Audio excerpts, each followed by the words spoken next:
Here is your latest African news. Mali. West African leaders keep sanctions, offer way out. West African leaders have said they were maintaining sanctions on Mali but could lift them if its military rulers speeded up plans to hand back power to civilians. The comment came one day after the Economic Community of West African States, ECOWAS, met to decide how to deal with Mali, Burkina Faso and Guinea, where the military has seized power and does not plan to allow a return to civilian rule for several years. All three nations are currently suspended from the 15-nation ECOWAS, which imposed strict economic and financial sanctions on Mali in January and is threatening to do likewise to Burkina Faso and Guinea. The June 4th summit failed to reach a decision, which has now been pushed back to the next ECOWAS summit on July 3rd. The African leaders issued a statement saying they would uphold the punitive measures imposed on Mali on January 9th but continue talking to the military government in Bamako with a view to reaching an agreement to ensure gradual lifting of the sanctions, but will depend on the military government acceleration of the transition to democratic rule. The military initially said it will hold on to power for 5 years, but after ECOWAS imposed sanctions reduced that to 2. ECOWAS says the army must leave the office within a maximum of 16 months. Zimbabwe. Russians quit the large Zim Platinum project. Russia's Vi Holding has quit its involvement in Zimbabwe's Great Dyke Investment Platinum Company. The Russian company has ceded its 50% stake in the company to Zimbabwe's Kuvimba Mining House, according to an email from Great Dyke, which didn't give a reason for the change in shareholding. Igor Higa, who has served as Great Dyke chairman and is a representative of Vi, said his company has exited the arrangement. Great Dyke owns the Darwindale Platinum deposit and has said it planned to build a $3 billion mine to extract the metal, which would make it Zimbabwe's biggest platinum project. Initial development work on the Darwindale deposit began in early 2020, but operations at the project were soon halted because of a lack of capital, and the site has been abandoned since early last year, according to a report by Zimbabwe's Center for Natural Resource Governance. Kuvimba Mining House, which owns 50% of the project and which the government says it controls, has been unable to attract fresh investment because European platinum buyers don't want to enter into purchase agreements with an entity with Russian shareholders due to fear of running up against sanctions stemming from Moscow-Ukraine war, making it harder to borrow money to develop the project. Darwindale has been tied to Russia since 2006 when former Zimbabwe President Robert Mugabe took the concession from a local unit in South Africa's Impala Platinum and handed it to Russian investors. Darwindale, if built, could potentially produce 860,000 ounces of platinum group metals a year, and the deposit could be exploited for 4 decades. Africa-wide, Institute galvanizes support for African scientific excellence. The African Institute for Mathematical Science is galvanizing support for African scientific excellence through a short film premiered titled Wajezi, a Science in Africa movie. The movie featured Professor Emily Chimusa, Dr. Hind Ahmed, and Dr. Augustina Frimpong. The movie, produced by Ames and filmed by TAP Magazine, forms a part of the advancement efforts of Ames to engage the general public and galvanize support for African scientific excellence. Following the premiere was a discussion session about the movie, which led to insightful discussions about what role young Africans passionate about science and development can play to shape the fourth industrial revolution in Africa. As over the last 19 years, Ames has trained over 2,500 young Africans. Ames is a key supplier of talent within the STEM ecosystem directly linked to industry. Students admitted at Ames benefit from full scholarship and close interaction with tutors and professors worldwide, including Nobel Prize and Field Medal laureates. Ethiopia. Ethiopia's central bank warns against trading in digital currencies. Ethiopia's central bank on Monday warned citizens not to engage in illegal transactions in digital currencies.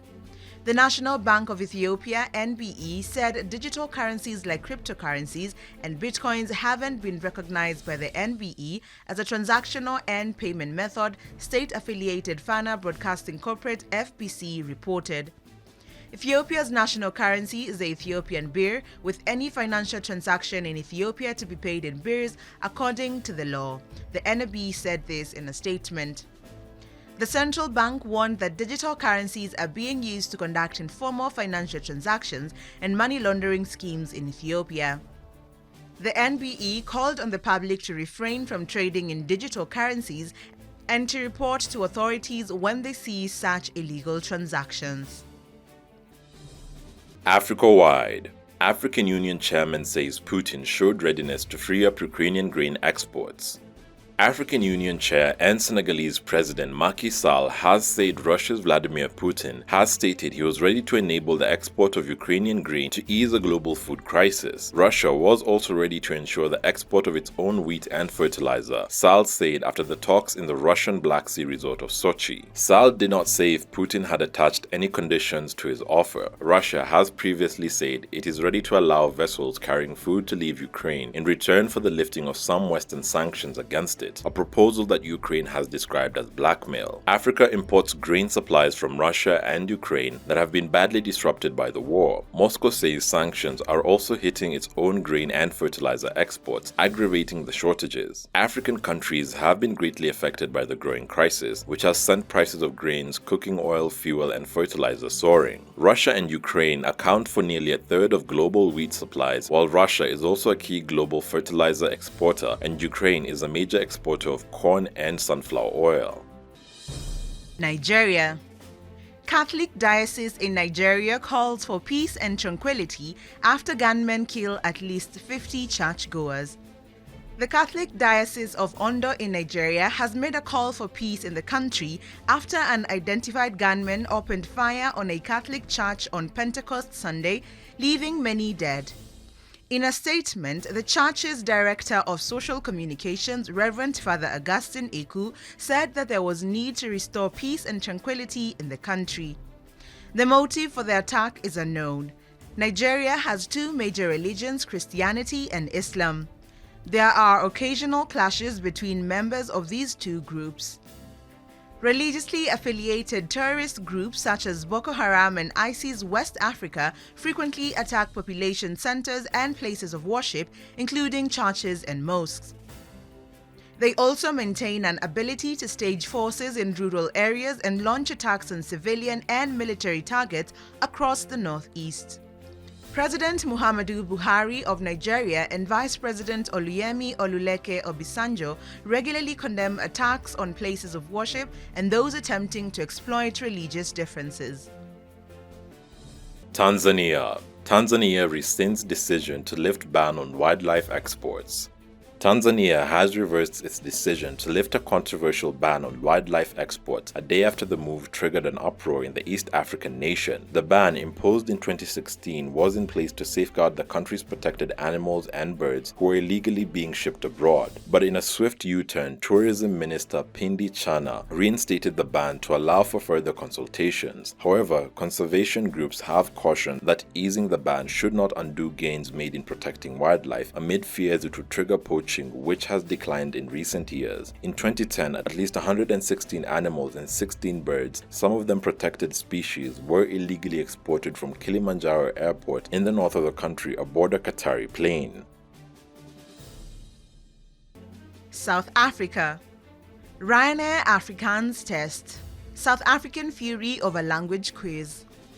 South Africans have condemned Irish airline Ryanair for making them take a test in the Afrikaans language on UK flights, calling it discriminatory. The country has 11 official languages and many say they cannot understand Afrikaans, a language which was imposed during white minority rule. The quiz contains questions on South African general knowledge. Ryanair defended the test, saying it weeds out those traveling on fraudulent South African passports. South Africans on social media called out the action as callous and insensitive to force people to the language of apartheid, and that speaking Afrikaans has nothing to do with how South African someone is. The UK High Commission in South Africa said on Twitter that the Ryanair test was not a British government requirement to enter the United Kingdom. The low-cost carrier said the test would apply to any South African passport holder flying to Britain from another part of Europe on the carrier. Afrikaans is the third most spoken of 11 official languages in South Africa, used by 12% of the 58 million people in the country. It has long been identified with the ideology of apartheid and was considered the official language until the end of apartheid in 1994. Kenya. Joya's elephant gives birth to twins at Kenyon Park.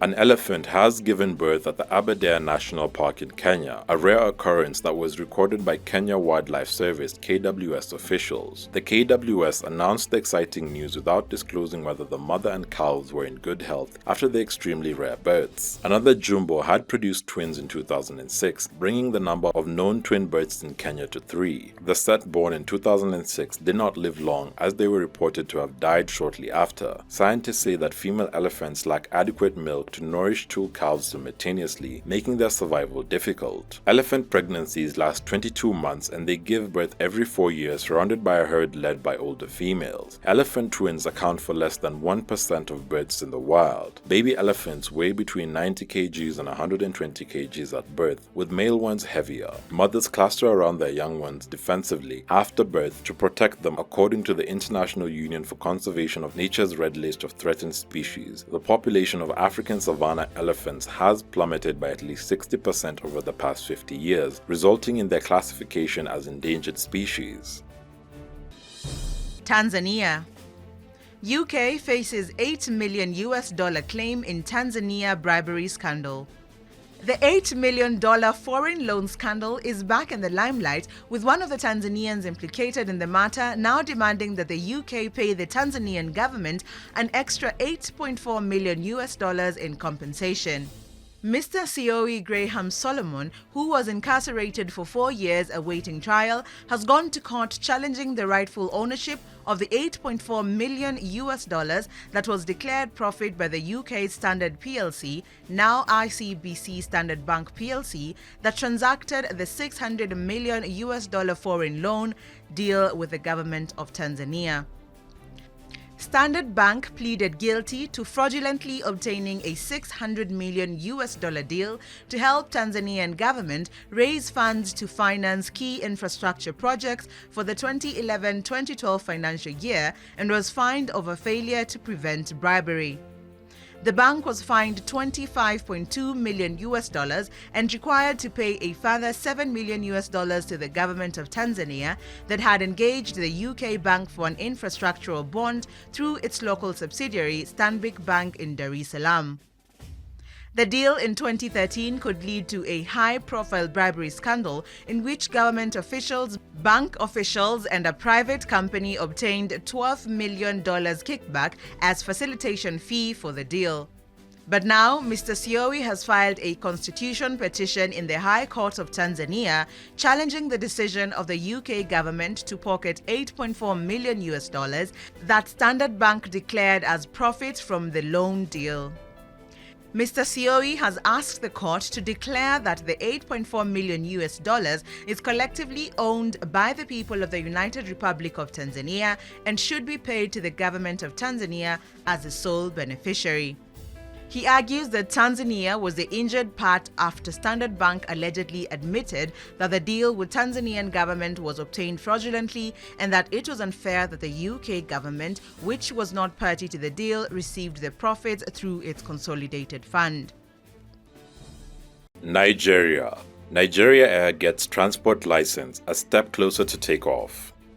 Nigeria Air has been granted an air transport license by the Nigerian Civil Aviation Authority (NCAA) as it moves closer to launching operations. The carrier is now waiting for its air operator certificate before commencing flights this year. The airline applied for the certificate in April 2022 and is expected to receive its AOC within the next few weeks. An ATL is a certificate that details the type of air services a carrier will operate within and outside Nigeria, and is one of the documents an airline needs before it can begin operations. The Director General of the NCAA, Captain Musa Nuhu, presented the ATL to Nigeria's Air Acting Director, Captain Dapo Olumide, on June 6th. The license will be valid for a period of 5 years from June 3, 2022 to June 2, 2027. While approval for its ATL is a big step in the right direction, Nigeria Air has yet to finalize the bidding process for private owners. The airline will be run by private owners with 49% ownership, while Nigerian investors and the national government will hold the remaining 51% stake. The call for tenders expired on May 10th and a short list of bidders will be released soon. An estimated $250 million will be needed to launch the airline. Zimbabwe. Zimbabwe court charges man for saying he buys human toes. A Zimbabwean court has charged a prankster for joking that he was part of a syndicate buying human toes for up to $78,000. Claims that hard-pressed Zimbabweans had resorted to selling their toes for survival went viral on social media last month, and a top government official slammed the jokes as an attempt to harm the country's image. David Kaseki, a 40-year-old cell phone dealer in Harare, appeared in a video saying he was part of a syndicate that bought human toes for between $26,000 and $78,000. Kaseki appeared before Harare magistrate Minel Narotam and was charged with criminal nuisance. Prosecutors said that on May 27th at around 4 p.m., the man was approached by a popular tabloid at his workplace in central Harare and told the journalist that he was part of the syndicate that was buying human toes for ritual purposes. Kaseki claimed the small toe would fetch between $25,000 and $30,000, while the big toe was going for $75,000. The video recorded by the tabloid went viral on social media, and when Kaseki was arrested, he said he made the joke while intoxicated. Prosecutors said his joke materially interfered with the comfort, convenience, and peace of the public, as he had wantonly and mischievously raised false alarm to the public. The magistrate is yet to hand down a ruling on the matter. Rwanda. Rwanda named member of the International Vaccine Institute. Rwanda has been welcomed as a member state of the International Vaccine Institute, an organization which aims to discover, develop, and deliver safe, effective, and affordable vaccines for global health. It was marked by hoisting of the Rwandan flag by Yasmin D. Amri Sood, the Rwandan ambassador to the Republic of Korea, followed by a hybrid accession ceremony. In his remarks, Dr. Daniel Naminj, Minister of Health, explained that the application to join the International Vaccine Institute was based on the shared aspiration towards the Institute's mission. Rwanda joins 38 other countries and the World Health Organization as member states of the International Vaccine Institute. Algeria. Algeria breaks with Spain over Western Sahara. Spain's foreign minister has said he regrets Algeria's decision to immediately suspend a 2-decade-old friendship and cooperation treaty with his country. The further breakdown of relations between Spain and Algeria came after Spanish Prime Minister Pedro Sanchez defended his recent foreign policy shift to support Morocco's vision for the future of the disputed territory of Western Sahara. Sanchez told lawmakers that Rabat's idea for Western Sahara to be an autonomous region within Morocco is the most serious, realistic, and credible proposal to solve the ongoing conflict. Although Spain changed its position from supporting an independent Western Sahara in March, the Prime Minister's comments prompted Algeria's government to announce it was breaking the cooperative treaty with Spain. Algeria has long been Spain's top natural gas supplier, but now it is the second largest source. In recent months, the US has stepped up into the #1 position. In 2021, Algeria cut off gas supplies to neighboring Morocco as well as diplomatic relations. The Western Sahara, which Algeria supports as an independent country, is one of their main sources of contention. South Africa. Gupta brothers accused of defrauding South Africa arrested in Dubai. Two wealthy Indian-born business brothers who were allegedly at the center of a massive web of state corruption in South Africa have been arrested in Dubai, Pretoria announced. The arrest came as a probe was concluded into massive plunder of state institution during former President Jacob Zuma's era. South Africa's Justice Ministry confirms that it has received information from law enforcement authorities in the United Arab Emirates UAE that fugitives of justice, namely Rajesh and Atul Gupta, have been arrested, it said in a statement. The family members are allegedly at the center of a corruption scandal that dogged Zuma's 9-year administration until 2018. They were accused of paying bribes in exchange for massive and lucrative state contracts and influence over ministerial appointments. The arrest come almost a year after Interpol issued a red notice in July last year. Red notices are a global alert enabling law enforcement to arrest a person sought for prosecution or to serve a custodial sentence and detain them pending extradition. The Guptas came to South Africa in 1993 to build a sprawling business empire in mining, computer technology and media. They had been granted South African citizenship but fled the country shortly after a judicial commission probing corruption started in 2018. After 4 years of investigation, Chief Justice Raymond Zondo compiled a report revealing how the wealthy brothers became enmeshed with the highest level of government and the ruling African National Congress ANC. In July last year, Interpol said the Gupta brothers were being sought for fraud and money laundering in connection with a 25 million rand or $1.6 million contract paid to a Gupta-linked company, New Lane Investment, to conduct an agricultural feasibility study. DRC. Belgium returns looted Suku mask to DR Congo. Visiting Belgian King Felipe has personally handed back a traditional mask looted from DR Congo during its troubled colonial period. King Felipe, who arrived in Kinshasa on June 7th for his maiden visit to Africa's former biggest Belgian colony, was not even born yet when the mask was looted. But his visit was met with what his forerunner, brutal monarch King Leopold, did to the Congo, including looting, killing and plundering the country's resources. At the National Museum in Kinshasa, he promised a chapter in ties between the two countries, handing back a mask to President Felix Tshisekedi in a ceremony attended by Belgian and Congolese government officials. The mask had been looted and stacked away in Brussels more than 70 years ago by a Belgian researcher. It had been stored in a museum in Teveren in Belgium. The symbolic handover of the Suku mask may signal the restitution by Belgium to its former colony. This could see more artifacts, including traditional musical instruments and oratory objects taken from the Congo during its colonization by Belgium, returned. It is believed that locals use the mask in healing and protection rituals.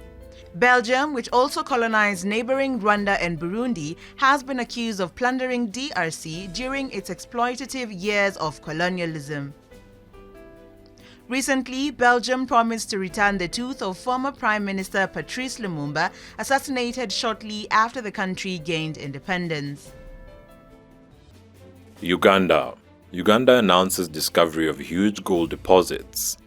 Uganda has announced that it has struck a deposit of 31 million tons of gold ore, with extractable pure gold estimated to gross 320,000 tons. President Museveni broke news of the find in his State of the Nation address yesterday, but provided little detail, pointing in general that it would fetch the country more than $12 trillion. Technocrats in the Ministry of Energy and Mineral Development, Mr. Museveni noted, had informed cabinet that the country was positioned to get slightly under 700 million in royalty payments, with the investors poised to cash in on the windfall. Citing 6 local gold refineries, among them Africa Gold Refinery in Entebbe, that the United States sanctioned in March over illicit sources of its gold, the president declared that the time for Uganda to ship unprocessed exports is over. The volume of the reserve is estimated at 31 million tons of gold ore, or net 320,158 tons of gold, valued at $12.8 trillion, according to a document prepared by the Line Ministry. Uganda's gold exports have been on the rise since opening the Africa Gold Refinery in Entebbe, according to official records. For instance, in 2019 and 2020, the country exported gold worth $1.9 billion to the United Arab Emirates, $1.4 billion to South Korea, and $28.7 million to Hong Kong. In contrast, Uganda imported nearly $2 billion worth of gold, making it the 18th largest gold importer in the world, according to cabinet records.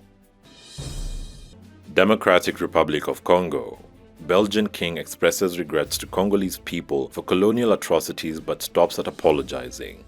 Belgium's King Philippe has reaffirmed his deepest regrets to the Democratic Republic of Congo for the wounds of the past caused by his country in an address to the government officials and parliamentarians in the capital Kinshasa, seeking to write a new chapter in relations with the former colony. The Central African nation acquired independence from Belgium in 1960. King Leopold II, brother to Philippe's great-great-grandfather, oversaw the country's occupation and one of history's most brutal regimes that led to genocide and plunder. Historians have described a regime based on racism and exploitation, with violence and repression ever present. The infamous picture of maimed Congolese people have illustrated some of the egregious abuses they endured through forced labor. The sexual violence against Congolese people by Belgian colonial officials and their sentries was less public but equally horrific. Killings, famine, and disease reduced Congo's population an estimated 11.5 to 15 million at the start of Leopold II's rule by between 1 million and 5 million people, according to the latest calculations. The Belgian government, which took over in 1908, continued with Leopold's racist practice. Congolese historians and human rights activists have long since established a consensus around structural colonial repression and have called for more than just an apology from its previous colony. The Congolese people would like the Belgian government to compensate the victims of colonization and their relatives. Overall, the Congolese people have seen the apology as grossly insufficient and short of a genuine acknowledgement of Belgium's colonial legacy in Democratic Republic of Congo. Philippe did not mention King Leopold II, nor did he suggest how the royal family or the Belgian state would financially compensate the country, given the fact that it owes its financial wealth to the exploitation of the Democratic Republic of Congo. Too often have Western countries admitted and expressed their regrets for the atrocities committed during colonial rule, but the question remains, at what point will they stop apologizing and start compensating?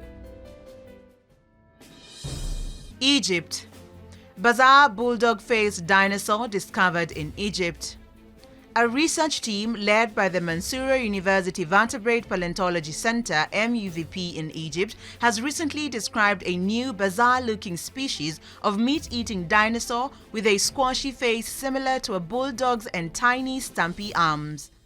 The species, which is yet to be named by the experts, belonged to the Abelisauridæ clade, a family of theropod dinosaurs that lived during the Cretaceous period. Measured roughly 6 meters in length, it roamed the Sahara Desert around 98 million years ago. In 2016, the scientists discovered a well-preserved vertebra from the base of the dinosaur's neck during an expedition to the Bahariya oasis in Egypt. It is the oldest fossil of the Abelisauridæ from northeastern Africa and offers new evidence that during the mid-Cretaceous, these massive carnivorous dinosaurs ranged across most of the northern part of the African continent. These are not the first dinosaur fossils found in the Bahariya oasis. In the early 20th century, scientists discovered a variety of dinosaur bones in this region, including some belonging to the colossal sail-backed Democratic Republic of Congo. Congo Ombudsman says millions lost at state mining firm. The Democratic Republic of Congo's Inspectorate General of Finance, IGF, in a report has revealed points to numerous irregularities in the management of the state-owned mining company, Joya Mines, which it says has caused the loss of hundreds of millions of dollars. The anti-corruption agency launched an audit of the company several months ago for the period 2010 to 2020 and completed its first report on 31st May, said the weekly Jeune Afrique, which first published the findings. Joya Mines was headed during this period by Albert Yuma, a close associate of former President Joseph Kabila, who was ousted last December as head of the company by the government of Felix Tshisekedi. In particular, IGF says it has not been able to trace more than $400 million out of a total of some $600 million in tax advances and loans to the state. It also points to undue benefits paid to executives and the payment of exorbitant snacks. The report also claims that during the period under review, Joya Mines generated $2 billion in its own resources, with $1.5 billion used to pay management bonuses and snacks. The IGF also claims that from 2012 to 2020, Joya Mine partners have achieved a global turnover estimates at $35 billion, while the company has only received $564 million in royalties from these partnerships, or 1.6%. The financial watchdog is also looking into the minerals for infrastructure deal signed with China in 2008. The IGF believes that there has been no serious monitoring of the investment made by the Chinese partners and income generated by the Sicko Mines joint venture. In May 2021, Felix Tshisekedi announced his intention to renegotiate the mining contracts, particularly those concluded with China by Joseph Kabila. The DRC's subsoil is rich in minerals, and the country is the world's largest producer of cobalt and Africa's largest producer of copper. South Africa. South African pastor found guilty of treason, racist plot to poison and kill black people. A South African court has convicted a pastor of plotting to overthrow the government and to kill thousands of black people in the country. Harry Johannes Nelson, 61, a leader of the National Christian Resistance Movement, was found guilty of high treason, incitement to carry out violent attacks, and recruiting people to commit attacks. According to the prosecution, Nelson's group explored the possibility of using a biological weapon to infect and kill black people, including the poisoning of water reservoirs supplying black communities. Nelson was also found guilty of unlawful possession of firearms by the Middelburg High Court, as weapons and ammunition were found when he was arrested in Middelburg, a small town in the eastern Mpumalanga province. The plot by the pastor's group was foiled in 2019 by South Africa's police and intelligence services, who have since dismantled the organization's cells across various parts of the country and arrested some of its leaders. Nelson was convicted of evidence from witnesses, including members of his group, who are already serving jail sentences after they were convicted of similar crimes. The state alleged that Nelson's plot was motivated by his highly racial views and that he sought to justify his beliefs on religious grounds, claiming that he was ordained to reclaim South Africa for white people. He also identified townships and informal settlements occupied by black South Africans as targets for the attack, she said.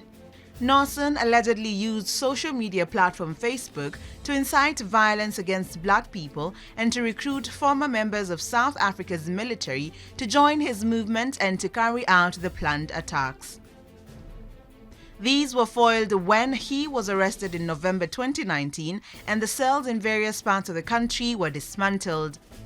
In his testimony, Nelson admitted to sharing recipes to manufacture explosives with his followers on Facebook, according to the Middelburg Observer newspaper.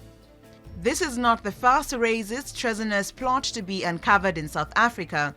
In 2013, 20 members of the right-wing white supremacy group known as the Boeremag were sentenced to prison for plotting to kill South Africa's first black president Nelson Mandela, overthrow the government and kill thousands of black people. They were handed sentences ranging from 5 to 35 years following a 10-year treason trial, one of the longest in the country's history. East Africa. Democratic Republic of Congo accuses Rwanda of sending disguised soldiers across the border. The armed forces of Democratic Republic of Congo have accused Rwanda of sending 500 special forces in disguise into Congolese territory, the latest accusation in an escalating dispute between the neighbors. Rwanda's army spokesman said it was a fake story. A government spokeswoman said Rwanda would not respond to baseless accusations. In a statement, the Congolese military said 500 Rwandan special forces wearing green-black uniform that are different from their regular uniform had been deployed in the Shanzu area in North Kivu province province which borders Rwanda. It called on the local population to exercise caution and to denounce anyone they see wearing green-black uniforms. Congo accuses Rwanda of actively supporting the M23 rebel group, which has been waging its most sustained offensive in Congo's eastern borderlands since capturing vast swathes of territory in 2012 and 2013. Rwanda denies this and in turn accuses Congo's army of firing into its own territory and of fighting alongside the FDLR, an armed group run by ethnic Hutus who fled Rwanda after taking part in the 1994 genocide. The Congolese army statement also said that M23 rebels supported by Rwanda had attacked a United Nations peacekeeping force in the Rutshuru area, also in North Kivu, and had injured 3 Tanzanian peacekeepers. The latest fighting in eastern Congo has forced tens of thousands to flee their homes in a region that has had little respite from war since Rwanda and Uganda invaded in 1996, citing threats from local militia groups. The M23 are the largest in a series of ethnic Tutsi-led insurgencies to rise up against Congolese forces claiming to defend Tutsi interests against ethnic Hutu militia. Thanks for watching. Please subscribe, follow, share and like our video. It's the best way of supporting us. And remember, Africa is watching.